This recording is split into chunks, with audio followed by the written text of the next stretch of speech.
All right, so this is the book by Bradbury. It's called, let me see, The Martian Chronicles. Now, we're going to read a portion of this book today, and I found it at the thrift store for $1.50. It was written in 1950. And so it's very interesting because the book itself, it's in really good condition. Um, Better quality than I'd say since some of the books from the thrift books, because some of those be kind of yucky. This is in really, really good shape. It's a hardcover. Um, the people of Earth came to Mars. They came because they were afraid or unafraid, happy or unhappy. There was a reason for each man. They were coming to find something or to get something or to dig up something or bury something. They were coming with small dreams or big dreams or none at all. The first men were few, but the numbers grew steadily. There was comfort in numbers, but the first lonely ones had to stand alone. Okay, so as you can see, um, these are some other books. Here are some other books from that um, series of books. It looks like it's a series or books that the seller or author produced. You have the Martian Chronicles, Something Wicked This Way Comes, Dandelion Wine, The Illustrated Man, The Halloween Tree, Tony B. Convector, Classic Stories, The Golden Apples of the Sun slash R is for Rocket, and Classic Stories and Medicine for Melancholies. Melancholy is melancholy. Excuse me. Classic Stories to a Medicine for Melancholy slash S is for Space. And then you have it here, The Martian Chronicles by Ray Bradbury. Oh, that's what it says. Huh. The front of the book says,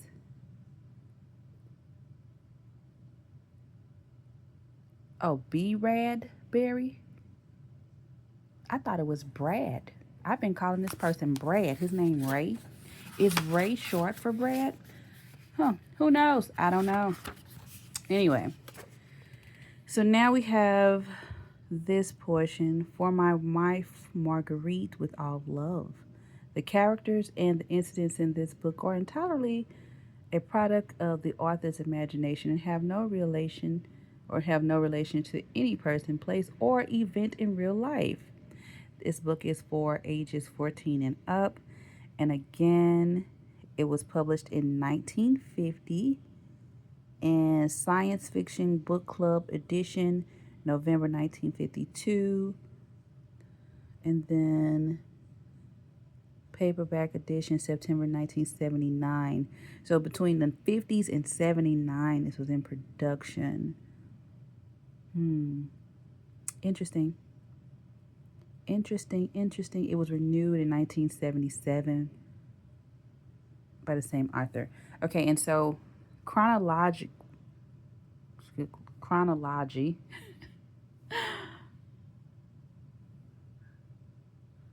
hmm, chronology maybe. Okay, so it's in months, which is interesting because I've seen some interesting types of chapters, right? I've seen months. Sometimes it's one through whatever number of chapters, and then sometimes one of my favorite books is The Incident of the Dog in the Nighttime. Those are in prime numbers, right? And then sometimes it's just the month, or sometimes it's the years.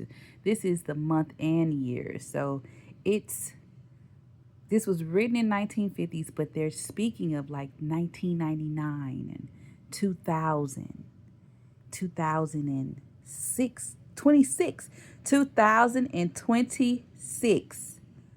All right, so what we're going to do is a very unconventional way of reading for some. We're going to start with August 2026, because that's literally next month. So we're going to read some of that.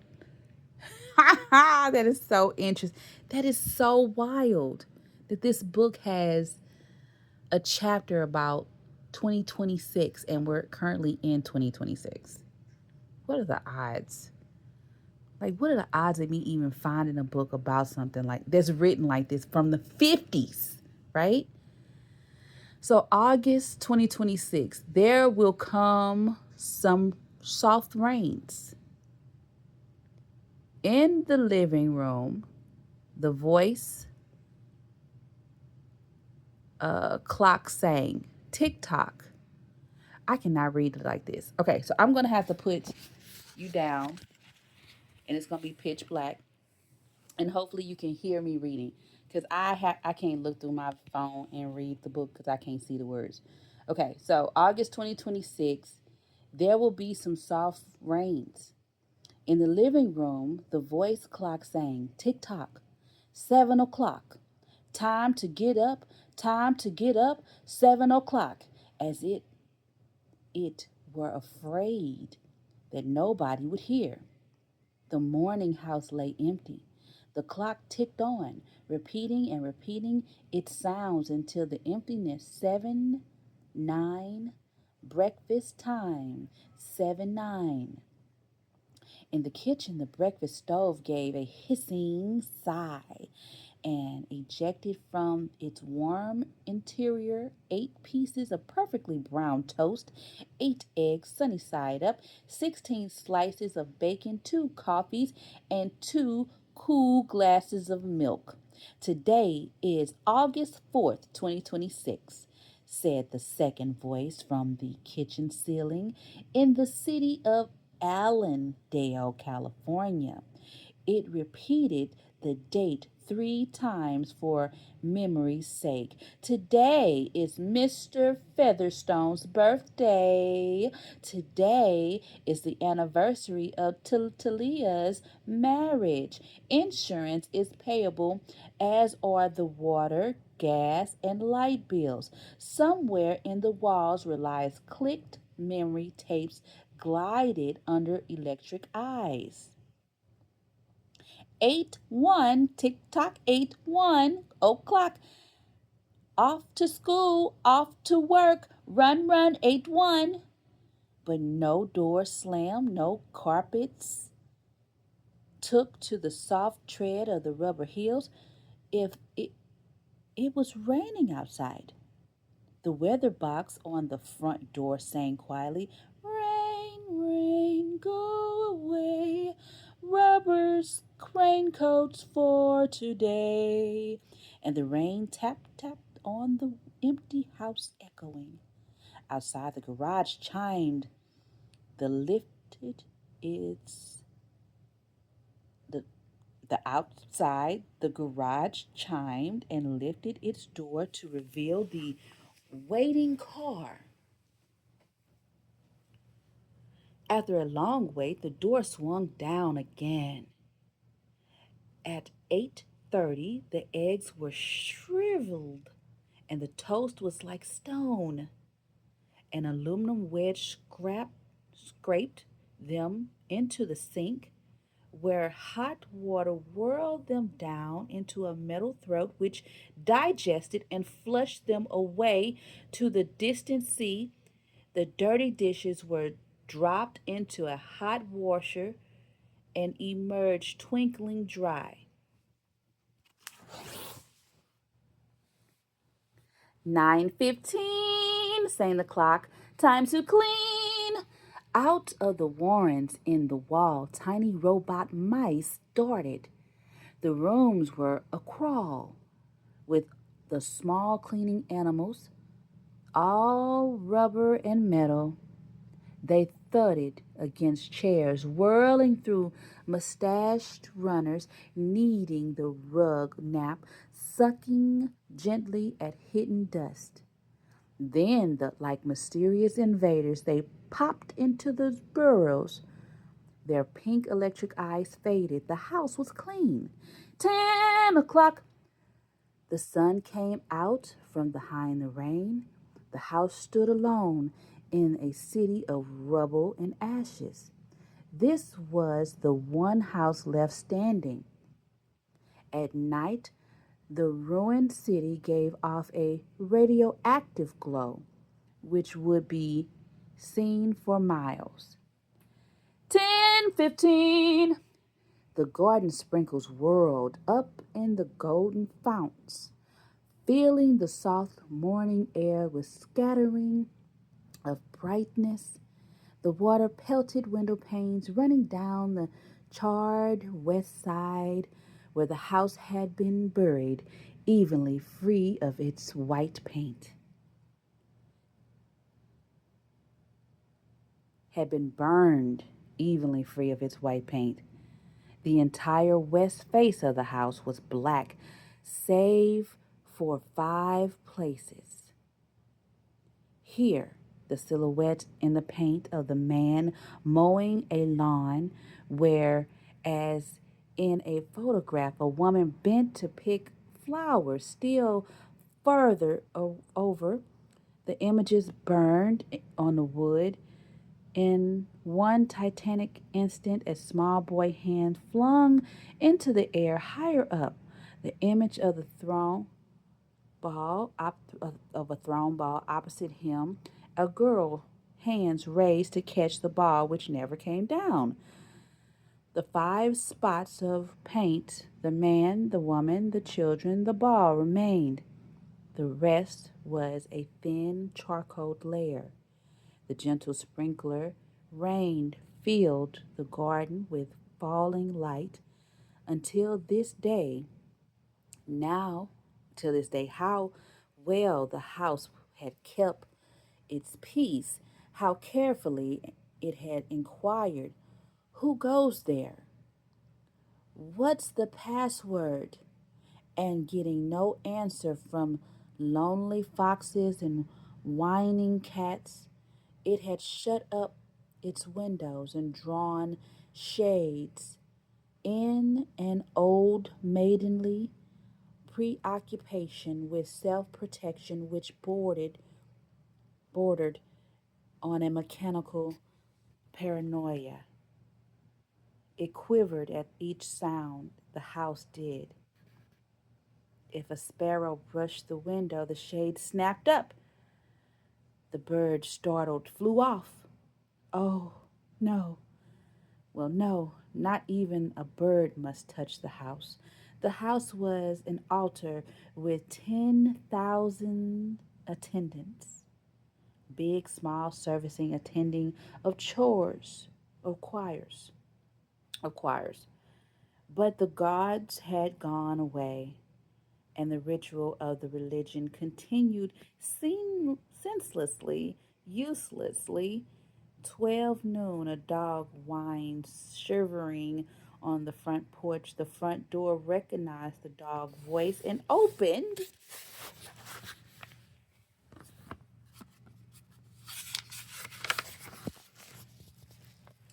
The dog, once huge and fleshly, but now gone to bone and covered with sores, moved in through the house, tracking mud behind the worried, angry mice, anger, angry at having to pick up the mud, angry at inconvenience. Interesting. That's me saying that. Interesting. That the mice are angry because they have to clean up after the dog, but they're chore animals, right? So why would they be angry about cleaning up? For not a leaf fragment blew under the door, but what the wall panels flipped open, and the copper scrap mice flashed swiftly out. The offending dust, hair, and paper seized in miniature steel jaws was racked back to the barrows, their down tubes which fed into the cellar. It was a it was dropped into the sighing vent of the incinerator, which sat like evil ball in the dark corner.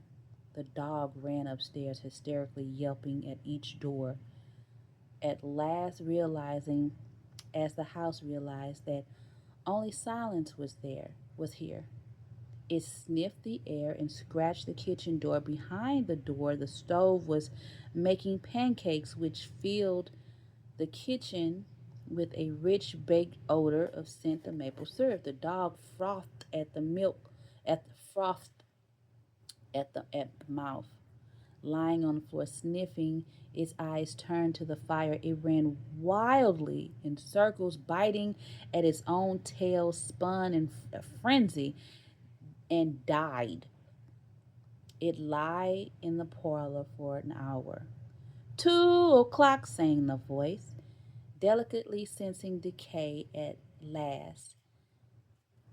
The regiments of mice hummed out as softly as blown gray leaves in the electrical wind. 2:15. The dog was gone.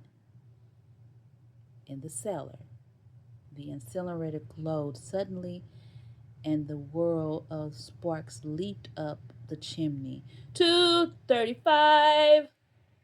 Bridge tables sprouted from the patio walls. Playing cards fluttered onto the pads in a shower of pipes.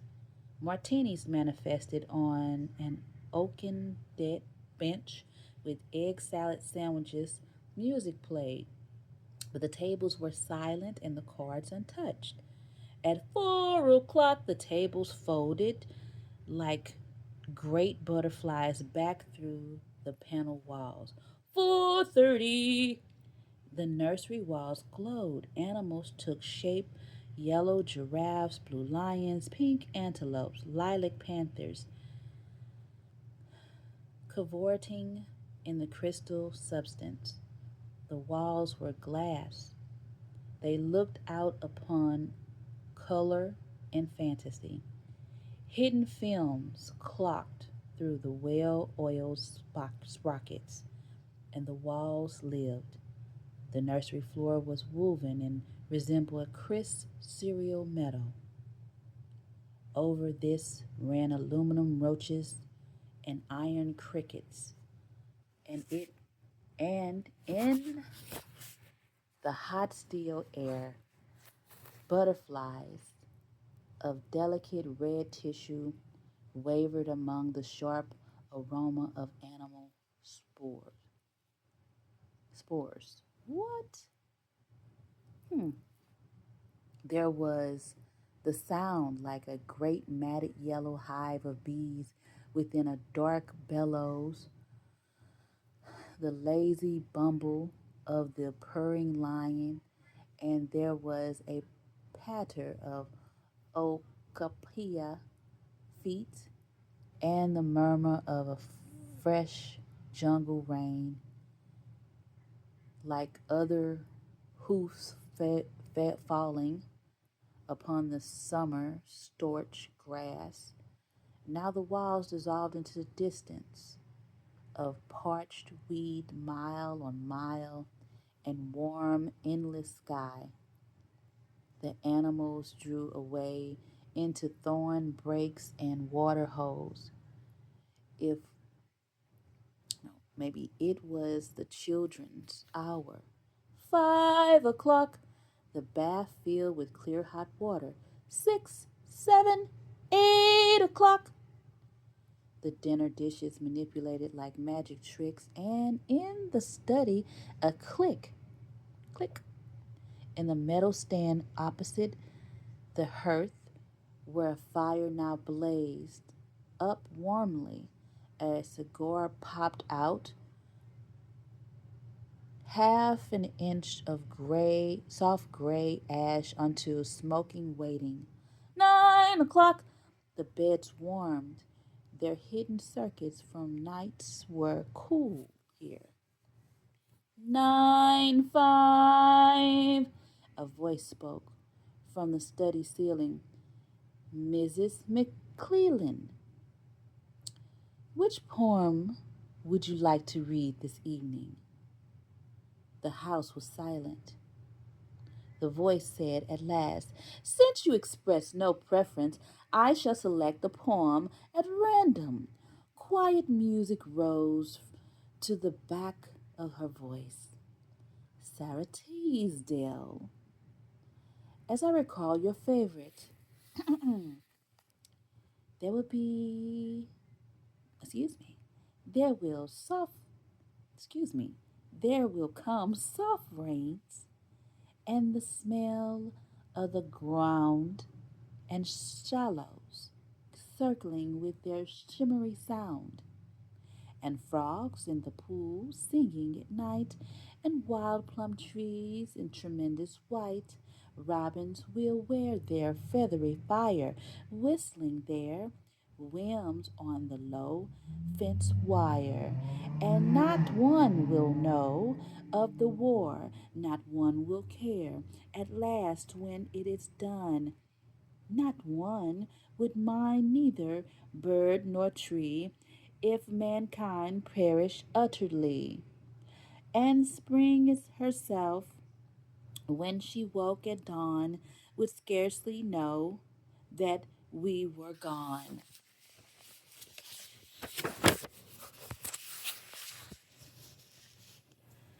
The fire burned on the stove hearth, and the cigar fell away into the mound of quiet ash on its tray. The empty chairs faced each other between the silent walls, and the music played. At 10 o'clock, the house began to die. To die? What is happening? That's me, that's not the book. The wind blew. A falling tree brought crash through the kitchen window. Cleaning solvent bottled shattered over the stove. The room was ablaze in an instant. "Fire!" screamed. "Fire!" screamed the voice. The house lights flashed.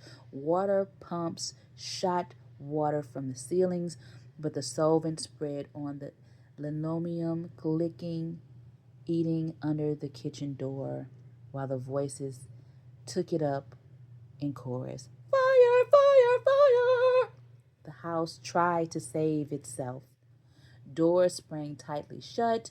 The windows were broken by the heat, and the wind blew, sucked upon the fire.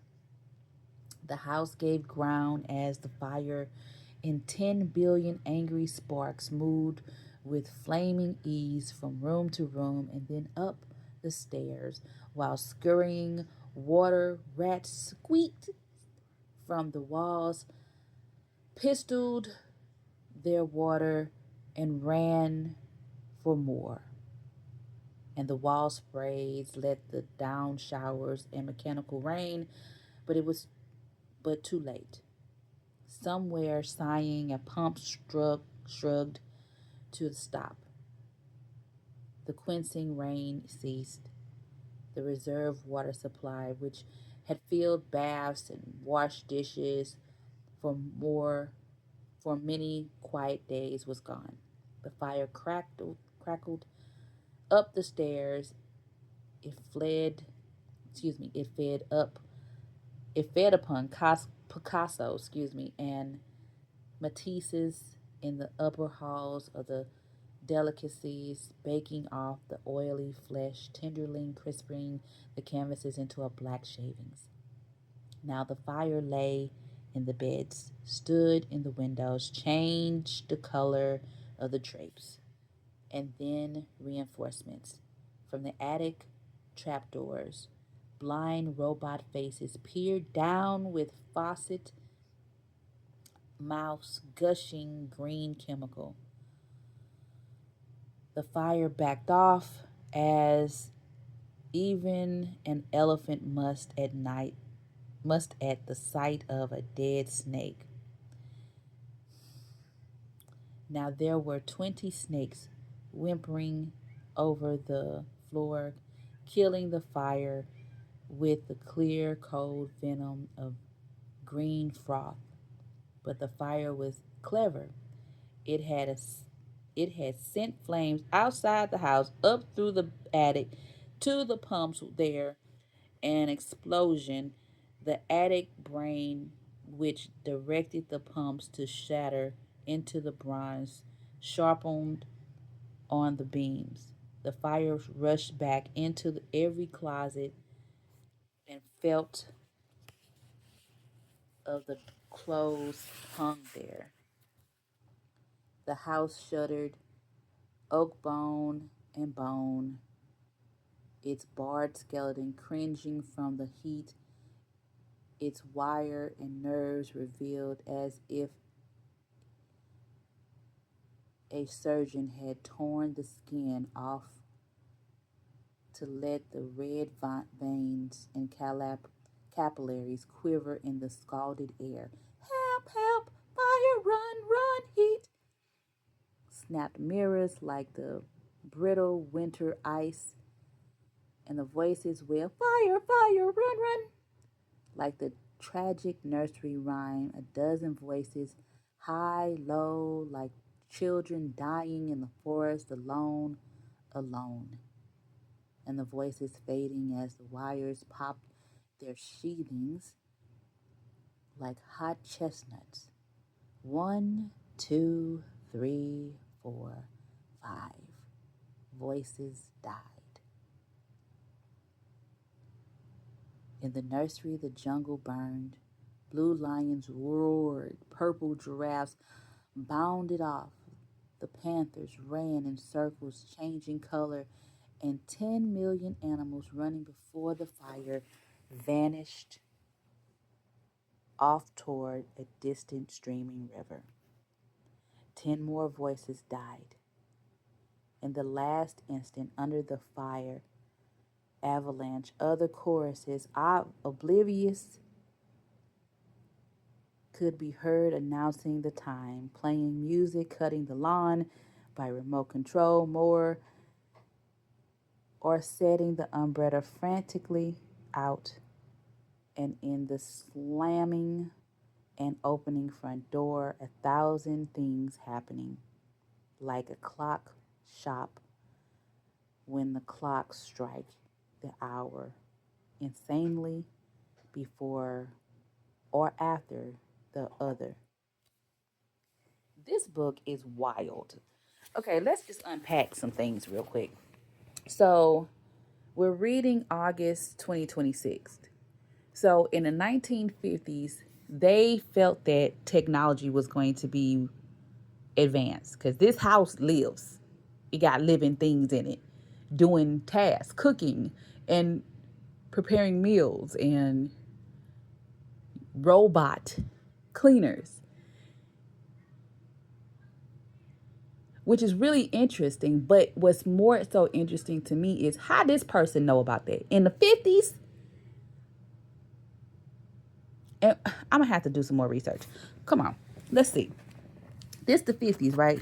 Let's see where this book was published at, because if it was published in America, I got questions. Or anywhere in the West. New York. Okay. So, first of all, just go ahead and look at that. You got April, August, and October 2026. Okay? You got 2005, 2003, 2002, 2001, 2000, and 1999. What are the odds of that within itself? But also, what were people thinking in the 50s? Because how y'all believing in houses having robots, but y'all was segregated? I don't understand. It don't make sense. It don't match. Your mind ain't that advanced, but it don't match. It does not match. It don't match at all. It doesn't match. You mean tell me people were mentally advanced enough to think that in 2026, you was thinking about 2026? In 1950? But people was racist and segregated. What? Who who you playing with? What you mean? That don't match. That is it just doesn't match. The energy don't fit. It's like, whoa, this person thinking about 1999 and 1950. Excuse me? What you mean? And Mars, people doing things on Mars? What? I gotta look up this person. Who wrote this? Who are you? What's your name? I can't see through my phone. Bradley or Ray Bradley? No, Ray Bradbury. Who are you? Are you a scientist or something? Like an astronaut? Like what do you do, man? You a scientist? You believe in metaphysics, obviously, because you sitting up talking about Mars. You believe in astrology for sure. Definitely numerology. 2026 and 1950? What was you reading? Because I have a difficult time just talking to people about basic things because I can't understand how people could collecting things that they had available back in the day because they were so cheap. You know what I'm saying? Like Matchbox cars and stuff, like 35 cents. And some of those cars are selling for like thousands of dollars now. I can't believe that nobody was collecting them. It's like, what were y'all doing? You didn't see them? Like, not saving circulars. Like, what was going on to make people think that, hey, you know what? I don't think nobody would care about these circulars and looking at the prices of things. You know, I just not it. I don't struggle understanding. It's just I'm just amazed. It's like, we're all historians, so we're supposed to all collect things to leave behind for the people that come behind us so that they can know a little bit about what we were thinking, or just be able to see some things that, hey, I just want you to see what this looks like for yourself, and so you don't have to go to a museum and touch it, Like, no one, am I the only one that thinks like that? Like, I have such a magazine collection. I mean, a lot of magazines. It's a lot. It is a lot. I need to do inventory on it too, because it's a whole lot of magazines. And I just kept them. I just kept them. I'm not making vision boards out of these. I feel like somebody after me, after my child, would want to see them. Right? I feel like somebody will want to know what was happening in 2010 or 2000 and whatever. You know what I'm saying? I feel like they'll want to know in 2060. You know what I'm saying? I feel like that. Or 3000, I feel like they would want to know in 3000, in 3080, they would want to know, like, hey, in 2000 and whatever, this was going on. Did you know? Like, my 100 times great grandmother kept this copy of this circular, and she showed the prices of these toys. I think that somebody would want to know about that. As a matter of fact, I know that they would, which is why I look at myself as a historian, which is why I picked up this book. I like picking up books. I like books from the 50s and older. I like older books just to see what people were thinking about. Like this person is so interesting. I may read this book, but it's not going to be the typical way that books are read. I don't read books that way. Most people, I'm assuming, read books from the first chapter to the end chapter. I do not. I've already read the last paragraph of the page. I always start with the last paragraph of the book, and then I make a determination on whether or not I'm going to sit through the whole book and read it. That's how I read. I do the very last chapter or the very last paragraph, and then maybe the first paragraph of the book, and then maybe a paragraph in the middle. That's how I read.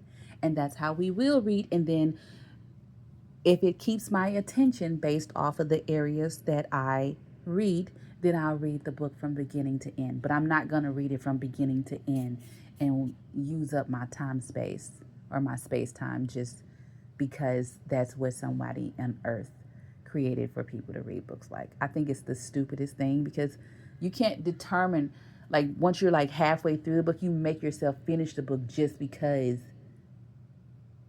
you started reading, usually if you're an avid reader.